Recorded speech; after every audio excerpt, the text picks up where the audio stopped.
1 ലക്ഷം കോടി രൂപയുടെ വികസനം കിഫ്ബിയിലൂടെ ധനലഭ്യത ഉറപ്പാക്കി കേരള സർക്കാർ. കിഫ്ബി. ശബരിമല സ്വർണ്ണക്കൊള്ള കേസിൽ പ്രത്യേക അന്വേഷണ സംഘത്തിന് വൻ തിരിച്ചടി നേരിട്ട വാർത്താ ദിനമാണ് ഇന്ന്. ആ വലിയ വാർത്തയിലേക്കാണ് ഇനി.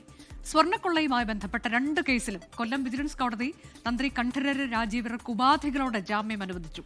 മുഖ്യപ്രതി ഉണ്ണികൃഷ്ണൻ പോറ്റിയുമായും സ്വർണ്ണക്കൊള്ളയുമായും തന്ത്രിക്കുള്ള ബന്ധം തെളിയിക്കാൻ പ്രോസിക്യൂഷന് കഴിഞ്ഞില്ല.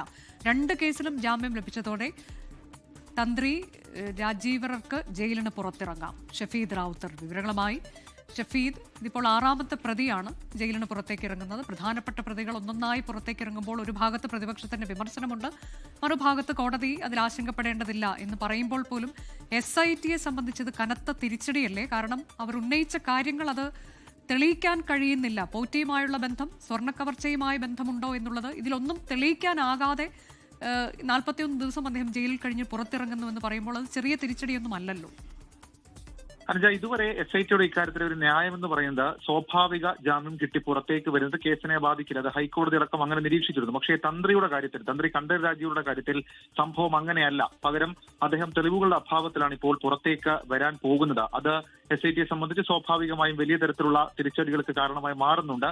ഈ 1ാം പ്രതി ഉണ്ണികൃഷ്ണൻ പോറ്റിയുമായി തന്ത്രി കണ്ഠരര് രാജീവർക്ക് അടുത്ത ബന്ധമുണ്ടെന്ന് ഉൾപ്പെടെയായിരുന്നു പ്രോസിക്യൂഷൻ വാദം. കൂടാതെ തന്ത്രിയുടെ സാമ്പത്തിക ഇടപാടുകളിൽ സംശയമുണ്ട്. കുടുംബാംഗങ്ങളുടെ അടക്കം സാമ്പത്തിക ഇടപാടുകൾ വിശദമായ അന്വേഷണം വേണം. അതിന്റെ രേഖകളടക്കം കഴിഞ്ഞയാഴ്ച കൊല്ലം വിജിലൻസ് കോടതിയിൽ തന്ത്രിക്ക് ജാമ്യം അനുവദിക്കരുത് എന്ന് ചൂണ്ടിക്കാട്ടിക്കൊണ്ട് SIT നൽകിയതുമാണ്, പ്രോസിക്യൂഷൻ ഹാജരാക്കിയതുമാണ്. എന്നാൽ ഈ വാദങ്ങളൊക്കെ തള്ളിയാണ് കൊല്ലം വിജിലൻസ് കോടതി ദ്വാരപാലക കേസിലും കട്ടിളപ്പാളി കേസിലും ജാമ്യം അനുവദിച്ചിരിക്കുന്നത്.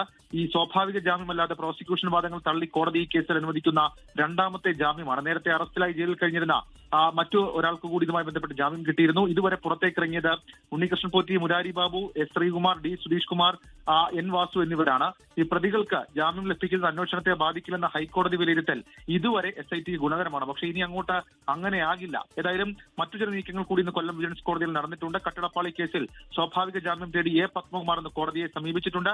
ഫെബ്രുവരി 19 വിജിലൻസ് കോടതി ഹർജി പരിഗണിക്കും. KP ശങ്കരദാസിന്റെ ആരോഗ്യനില ചൂണ്ടിക്കാണിച്ചുള്ള ജാമ്യ ഹർജിയും ഈ ആഴ്ച കോടതിക്ക് മുൻപാകെ എത്തും. അനുജ, അതാണ് ഫെബ്രുവരി 19 പറയുമ്പോൾ നാളെയാണ് A പത്മകുമാറിന്റെ ജാമ്യ ഹർജി കോടതി പരിഗണിക്കാൻ പോകുന്നത്. ലോകത്തെവിടെയായാലും ഏത് സമയത്തും 24 വാർത്തകളും ഓഗ്മെന്റഡ് റിയാലിറ്റി പാക്കേജുകളും എക്സ്പ്ലെയിനറുകളും വിശദമായി കാണാൻ ഞങ്ങളുടെ YouTube ചാനൽ നിങ്ങൾക്ക് സബ്സ്ക്രൈബ് ചെയ്യാം.